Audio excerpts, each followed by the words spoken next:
Untuk menambah penjelasan pada teman-teman, sebaiknya teman-teman menggunakan batu gerenda yang ketebalannya ini 1 mili ya. Jadi motongnya lebih enak.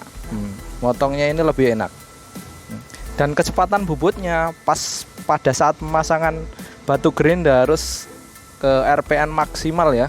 Jadi pemotongannya lebih enak. Jadi RPM-nya maksimal, ketebalan batu gerendanya 1 mili. Dan untuk cara pengasahan ini pahatnya, coba teman-teman lihat ya. Ini agak nirusin ya. Yang ini lebih tebal daripada ini, agak niru sedikit. Ini agak kecil sedikit, ini besar agak kecil sedikit gini ya. Biar enak pemotongannya ya. Untuk proses cuttingnya lebih enak. Jelas ya.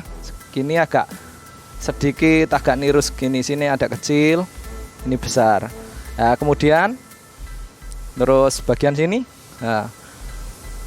bagian sini agak ke dalam. Ya. Jadi nanti yang kena benda kerja cuma ini doang ya. Nah, terus untuk yang ini di mana? Nah, terus ini ya. Nah, ini agak nyerong ke dalam juga ya, ke bawah ya. Ini lebih besar. Terus ini serong ke bawah. Ini juga sebelah sini serong ke bawah. Tujuannya benda yang kenyat cuman sini. Ya sini. Jadi ini kosong. Nirus ini ya. Nah, kemudian usahakan ini ujung pas pada saat pengasahan dikasih cowaan. Ya. Dikasih cowaan dikit aja biar ini tujuannya agak biar agak tajam. Ya, saya kira jelas ya teman-teman. Nah, ujungnya dikasih cowaan dikit aja.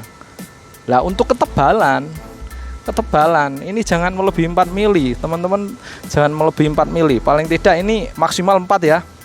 Biasanya tebalan 3 mili kurang dikit itu sudah bagus. Jadi untuk proses cuttingnya lebih enteng, lebih ringan. Ya, ini untuk kecepatan RPM 200, 300 bisa. Selama ini syaratnya ada pendinginnya ya. Ada cooling airnya ya.